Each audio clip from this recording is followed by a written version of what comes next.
Mugimendu sozialistatik arduraz ikusten dugu egungo testuingurua hartzen ari den bilakaera. Eta konbentzituta gaude uste dugu gainera, Euskal Herrian asko garela kezka bera konpartitzen dugunak. Krisi kapitalistaren testuinguruan eta denon begibistan, bizi-bizi ari dira zabaltzen mendebalde osoan zehar, zuzeneko gudarako arriskua, joera erreakzionarioak eta fasismo berri bat. Gerra fronteetan, milaka eta milaka dira eraildako langileak. Eta bitartean, gainontzeko herrialdeetan, indarra hartzen ari dira langile klasearen aurkako bazterketa, errepresioa, eskubide sozial zein politikoen murrizketa, eta horre guztiak dakarren erreakzio politikoa. Gaur, egiako plaza honetan elkartu gara. Argi adierazteko, guda mehatxuaren eta fasismoaren gorakadaren aurrean komunistok lehen lerroan egongo garela.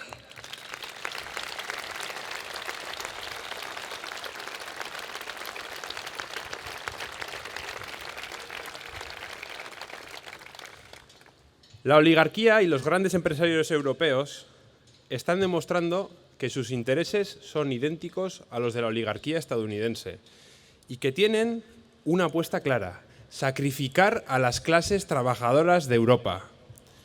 La oligarquía atlantista nos lleva directas al precipicio de la guerra y a una reforma autoritaria de los estados.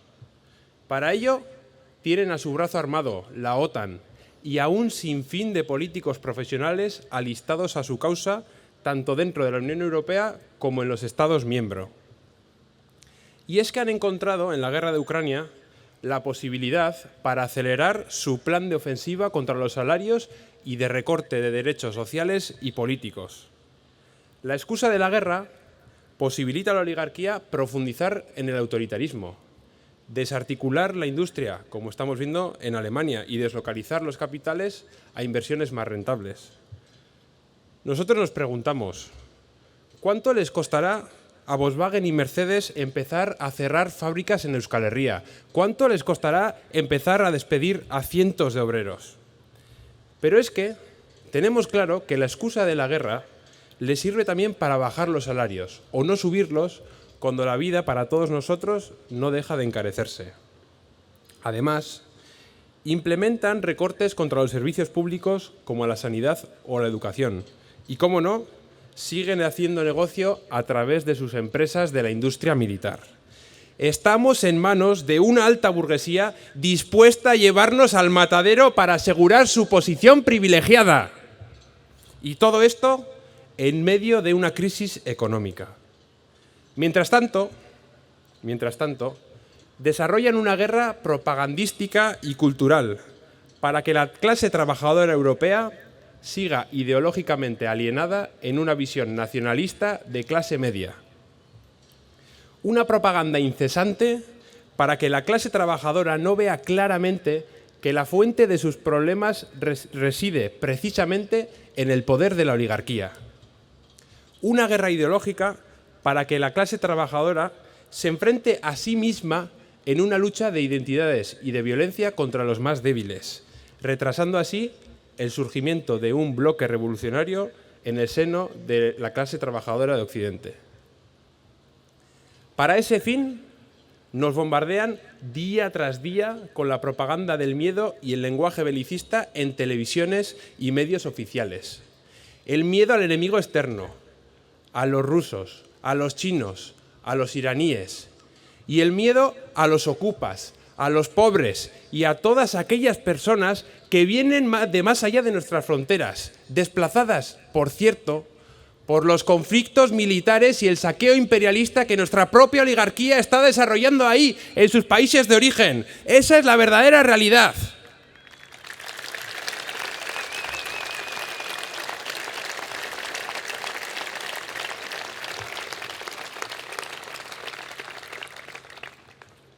Y junto con ese miedo, tratan de mantener la confianza en que ellos, nuestros principales enemigos, están aquí para protegernos. En este escenario europeo, donde los monstruos del pasado vuelven a coger forma, el bloque de la clase media, representado por los partidos políticos institucionales, está virando rápidamente de ideas y planteamientos de reformismo moderado a la reacción y el fascismo. Biraketa bat, ideia eta planteamendu erreformistetatik erreakzio eta fasismora.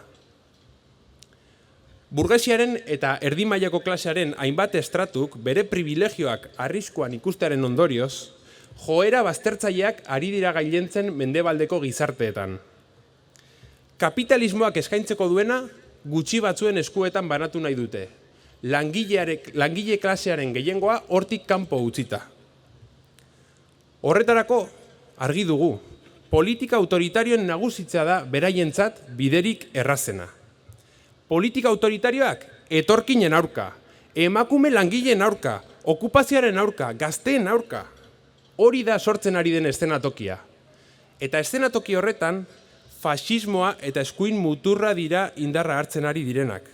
Hain zuzen ere, krisialdiari aurre egiteko, autoritarismoa eta bazterketa sustatzen dituzten horiek. Eta gainera, kontuan izan behar dugu, euren eredua estatu autoritario batek gidaturiko kapitalismoa dela. Zentzu horretan, azken boladan, eta hemen egian ongi ikusi zen ere, asko normalizatu dira eskuin muturra eta fasismoa. Horren lekuko dira, Europa osoan zehar gailentzen ari diren alderdi parlamentarioak. Eta baita bestelako talde fasistek kalean daukaten jardun eta mobilizazioa ere. Alderdi parlamentarien zentzuan, eskuin muturra lehen indarra da Italian edo Hungarian. Eta indar geroz eta handiagoa dauka Frantzian, Alemanian edo Europa ekialdeko estatuetan. Guk galdera bat egiten diogu gure buruari. Zenbat kostako zaie gure kaleak hartzea? Eta batez ere, nor egongo da kaleetan arrazista, misogino eta matoi fasista gelditzeko langileok ez bagara?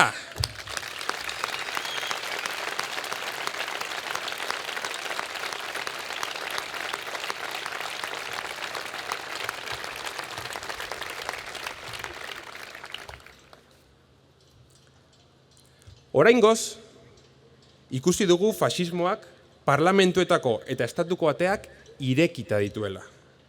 Gure kaleak ez dira estatuaren ispilu izango. Baina ez da kalea bakarrik kontua. Sare sozialetan ere indarra hartzen ari dira. Gazteek bertan kontsumitzen duten edukiaren gehiengoa, eskuin muturreko dibulgatzaileek sortzen dute. Fasista hauek guztiek, egungo ordena postmoderno edo wokearen erretorika darabilte, beren burua politikoki ez zuzen eta apurtzaile gisa aurkeztuz. Baina ez gaitzatela engainatu. Euren diskurtso identitarioaren kontra da, guk ongi dakigu langile klasea anitza dela. Eta hori ez da euren itxukeria nazionalistan kabitzen. Gainera, ez dituzte esplotatzen gaituzten enpresariak gaitzesten. Valentzian erakutsi bezala, estali eta babestu egiten dituzte. Jende guztiak, langileak dana betean lanera bidali zituzten enpresariak seinalatzen ari zenean, fasistek fokua hortik atera eta besteak beste Bonaireko parkinean jarri zuten. Ongi gogoratzen dugu hori. Baina gainera, badakigu, fasistek, eskuin muturrak, ez dituztela etxetik botatzen gaituzten banku eta maizterrak jokubuntuan. Etxe bizitza ordaindu ezin duten horiek baizik. Ez dituzte emakume langileak erasotzen dituzten gizonak salatzen. Gizon horiek babestu eta justifikatu egiten dituzte. Eta diogu, guk argi daukagula. Beraiena, fasistena, eskuin muturrarena, langile klasearen eta hau osatzen dugun kolektiboen aurkako gorroto diskurtsoa dela.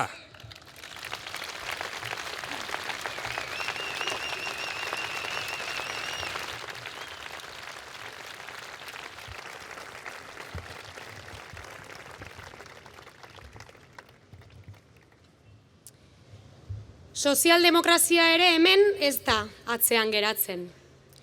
Gerran eta murrizketetan oinarritutako agendaren alderdi eredu zaharra, mendebaldeko sozialdemokraziak ordezkatzen du zentroko eta eskuineko alderdiekin batera. Eta alderdi eredu berria, erreakzioak eta fasismoak. Alderdi eredu zaharra ordezkatzen du PSOEk, PPek ordezkatzen du Macronek, alderdi eredu berria, Albisek, Melonik, Trumpek, Mileik. Baina guztiek konpartitzen dute gerra eta austeritatean oinarritzen den agenda bat. Eskuin muturreko politikari eta influencerren bitartez oligarkiak langileon aurkako gerra kulturala gauzatzen du. Eta sozialdemokraziaren politikek tendentzia hau elikatu besterik ez dute egiten. Batzuek eta besteek oinarri berbera daukatelako. Ekonomia kapitalistaren eta nazioaren defentsa eta estatu burgesarekiko atxikimendua. Eta aldi berean, sozialdemokrazia ezgai agertzen zaigu oinarri hori bera defendatzeko, ezgaitasun administratiboarekin eta ustelkeria politiko eta moralarekin. Sozialdemokraziak ez dauka inongo alternatibarik oligarkiaren eta kapitalismoaren aurka. Eta bere hauteslegoa den klase ertainak posizio erreakzionarioak hartu ahala, alderdi sozialdemokratek politika erreakzionarioak gauzatuko dituzte. Horrela, tendentzia fascista are eta gehiago indartuz. Eta hori da ikusten ari gara. Ikusten ari gara, sozialdemokraziaren zati bat diskurtso erreakzionarioak bereganatzen ari dela. Ze erreakzioaren programa ez da kasu guztietan eskuin muturraren eskutik iristen.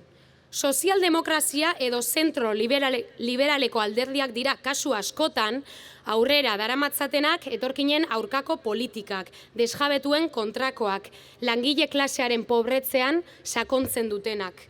Eta hor, ikusi besterik ez dago, Europar Batasunaren bilakaera, edota inoizko gobernu aurrerakoiena deitzen zaion honen politikak.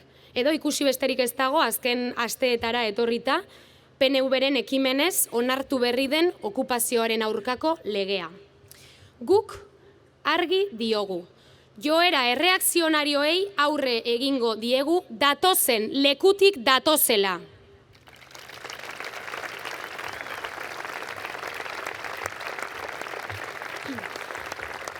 Eta Euskal Herrian zer?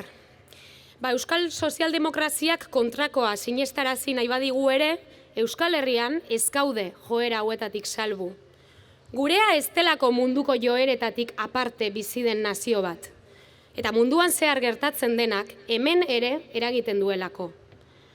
Eskuin muturreko joerak areagotzen ari dira eta duela urte batzuk pentsaezinak ziruditen ideiak, pentsaezinak ziruditen diskurtso eta mobilizazioak zabaltzen ari dira. Emakumeon aurka, LGTB kolektiboaren aurka, etorkinen aurka.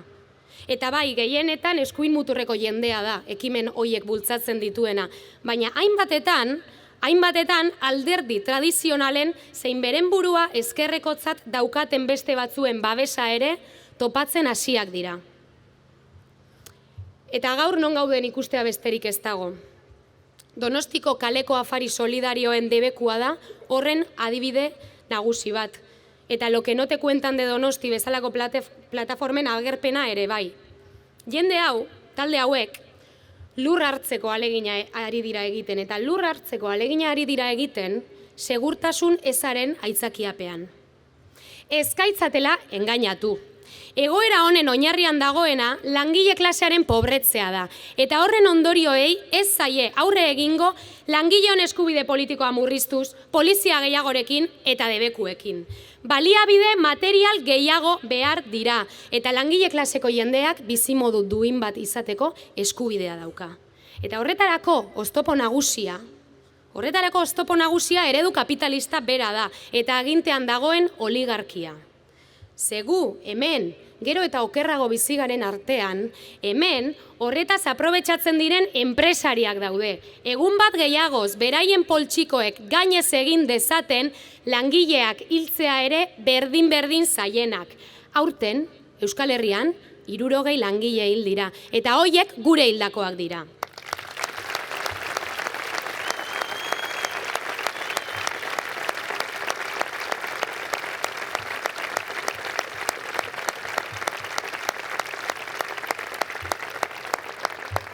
Gu gero eta okerrago bizigaren artean, hemen horretaz aprobetxatzen diren rentistak daude. Jendearen aterpea negozio bihurtu eta errentagarria ez den momentuan kale gorrian uste gaituztenak. Eta horretaz aprobetxatzen ari diren politikari profesionalak daude. Segurtasun ezaren ideia zabaldu eta bizitza nolabait topatzen saiatzen diren langileen aurkako neurri autoritarioak hartzen dituztenak. Eta bitartean zer? Bitartean esaten digute seinalatzeko ezer ez daukaten horiek. Seinalatzeko hoiek direla gu modu duin eta seguru batean ez bizitzearen arduradunak. Agerraldi honekin gauza bat behintzat argi geratzea nahi dugu. Mugimendu sozialistatik aurre egingo diegu, bai oligarkia atlantistaren gerra eta murrizketen agendari, eta baita berau indartzera datorren erreakzioaren gorakadari ere. Eta horretarako eskura dauzkagun bitarteko guztiak erabiliko ditugu. Klase etsaiei aurre egiteko. Ze argi daukagu erreakzioari aurre egin ezean, hauek langile klasearen eskubideen, kolektiboen eta antolakundeen kontra joko dutela. Bataila hau hainbat esparrutan ari da gertatzen, plano ideologikoan, plano politikoan eta kaleetan. Eta zentzu horretan, Euskal Herriko Kontseilu Sozialistatik hurrengo konpromisoak hartzen ditugu Euskal Langileriaren aurrean. Bat, plano ideologikoan. Eskuin muturreko politikarien eta sare sozialetako haien erreferenteen aurka ideologikoki borrokatzea. Bai propaganda indartsua eginez, baina baita alderdi erreformistek egiten dituzten irakurketa eta politika erreakzionarioei aurre eginez ere. En el plano ideológico, vamos a combatir a los políticos de extrema derecha y a sus referentes y a las políticas reaccionarias de los partidos reformistas. Bi, plano politikoan, oligarkia atlantistaren gerra eta murrizketen agendaren aurrean, Europa mailan langile bloke iraultzaile eta antifasista eraikitzeko konpromisoa hartzen dugu. Euskal Herriari dagokionez, hori lortzeko, lan egingo dugu EHKS ezker instituzionaletik haratago langileriaren interesak defendatuko dituen alderdi iraultzaile handia bihurtu dadin. En el plano político, trabajaremos para construir un bloque proletario revolucionario y antifascista a nivel europeo. Trabajaremos en Euskal Herria para construir un partido revolucionario que, más allá de la izquierda institucional, defienda los intereses de la clase trabajadora. Eta hirugarrenik, kale mailan fasismoaren gorakadari aurre egiteko, langile klaseko mugimenduen arteko elkarlana sustatu eta gure militantzia fasismoaren aurkako lehen lerroan egoteko konpromisoa hartzen dugu. En las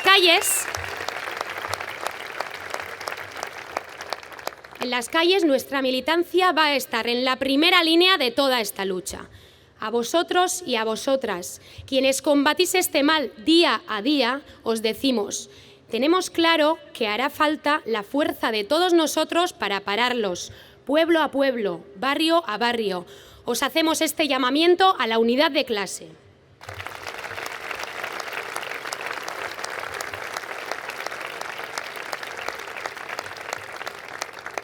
Eta azkenik eta amaitzeko, gudaren arriskuari, zein fasismoari eta erreakzioaren gorakadari aurre egiteko, mobilizazio handien beharra da gaur azpimarratu nahi duguna. Oligarkiaren belizismoari eta ideia erreakzionarioei aurre egin diezaiegun. Gudaren eta fasismoaren mehatxuaren aurka langileon antolakuntza. Ez dira pasako, gora iraultza sozialista! Gora!